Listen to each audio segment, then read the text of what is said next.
Your tomato leaves are turning yellow right now, and you already have a theory about why. Almost every gardener does. You've seen this before. You think you know the answer. But here is the problem with that confidence. That assumption, that first instinct you reached for, is very often the exact reason the yellowing keeps returning season after season. You fix it temporarily. It comes back, sometimes worse than before. That is not bad luck. That is a wrong diagnosis, applied to the right symptom. 2 summers ago, I watched an entire row of tomato plants decline week by week despite doing everything I thought was right. Watered consistently, fed on schedule, pruned the lower leaves. The yellowing kept spreading anyway. It wasn't until I stopped reacting and started reading what the plant was actually telling me that I understood what had been happening underground the entire time. Today I'm walking you through the real causes behind yellow tomato leaves, and more importantly, the exact fix for each one. Not the surface answers. The actual solutions that stop each problem permanently. There is one cause near the end of this video that surprises experienced gardeners more than any other. Stay through the entire list, because missing that one will cost you another season. Drop your state or country in the comments right now. Tell me what zone you're gardening in. I want to see where this community is growing from. Let's get into it. Before fixing yellow leaves, you have to learn how to read them. A yellow leaf at the bottom tells a completely different story than one at the very top. The leaves are not the problem. They are the report.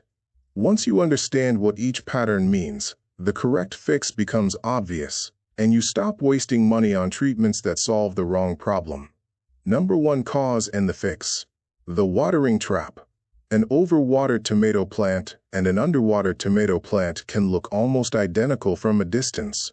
Both show yellowing. Both show drooping. Both look stressed. Most gardeners from Georgia to Oregon see yellow drooping leaves and water immediately. When the plant is overwatered, that response makes everything worse. Saturated soil holds almost no oxygen around the roots. Roots without oxygen weaken and eventually rot. Damaged roots cannot absorb nutrients properly, so the plant shows yellow leaves from starvation, not thirst. You add more water, worsen the root damage, see more yellow, add fertilizer, and the cycle deepens. Every intervention is solving the wrong problem. Here is the fix. Press 2 fingers 2 inches deep into the soil near the base of your plant. Damp soil means stop all watering immediately and allow partial drying before the next watering. Dry soil means water deeply at the base only and never overhead.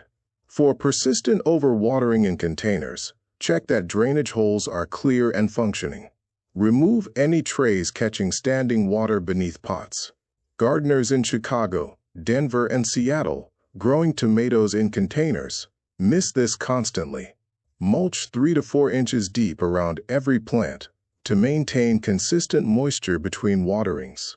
This one habit eliminates the extreme drying and soaking cycles that stress roots and cause nutrient delivery failure. Zones 3 through 5. Cool spring soil holds water longer. Test soil depth before every watering in May and early June. Zones 7 through 9. Clay soils in Alabama and Mississippi stay wet deep down even when the surface feels dry. Always test 2 inches down, not just the surface. If learning to read your plant this way is changing how you think about gardening, hit that subscribe button. I cover real diagnosis methods like this every single week. Number 2 cause and the fix. Nutrient deficiency patterns. 3 deficiencies most commonly produce yellow tomato leaves, and each one has a distinct visual pattern that points directly to the correct fix. Even yellowing beginning on the oldest, lowest leaves moving slowly upward with no spots means nitrogen deficiency. The fix is a balanced granular organic fertilizer at 1.5 tablespoons per plant worked lightly into the soil surface. Apply every 2 weeks throughout the growing season. Results appear within 7 to 10 days as new growth returns to deep green. Yellowing between the leaf veins of older lower leaves while the veins themselves stay green means magnesium deficiency. This pattern is called intervenal chlorosis, and it is common in raised beds and containers used for multiple seasons across the mid-Atlantic states and the Southeast. The fix is 1 tablespoon of Epsom salt dissolved in 1 gallon of water applied directly to the soil around the base. Repeat every 2 weeks during the growing season. Do not spray it on leaves in direct sun. The same intervenal yellowing appearing on the newest, youngest growth near the very top of the plant means iron deficiency. The fix here begins with a soil pH test before adding anything. Tomatoes need pH between 6 and 6.8. When soil becomes too alkaline, iron locks up chemically, and the plant cannot access it regardless of how much fertilizer you add. A basic pH test from Home Depot or Lowe's costs almost nothing and reveals immediately whether lockout is your actual problem. Correct pH first, then reassess iron levels. Type pH lockout if you've been adding fertilizer without results and never tested your soil pH. Number 3 cause and the fix. Fungal disease. Yellowing with visible spots or lesions inside the yellow areas almost always means fungal disease, not nutrient deficiency, and not overwatering. Treating it as either of those loses weeks of valuable intervention time. Early blight shows dark brown spots carrying a bullseye ring pattern on lower older leaves. Septoria leaf spot shows smaller, more numerous spots with a lighter gray center and darker border on the same lower leaves. Both spread in humid, stagnant air, and both move upward through the plant if conditions stay favorable. Here is the fix. Remove every affected leaf immediately and dispose of it away from the garden. Never compost diseased leaves. Then mix 1 tablespoon of baking soda, 1 tablespoon of Castile soap, and 2 tablespoons of vegetable oil into 1 quart of warm water. Spray the entire plant, including all leaf undersides, thoroughly.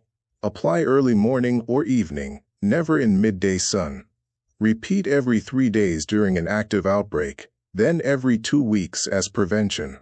Improve air circulation immediately by removing dense interior leaves that trap humidity around the base. Switch all watering to soil level only. Every drop of water landing on foliage accelerates fungal spread.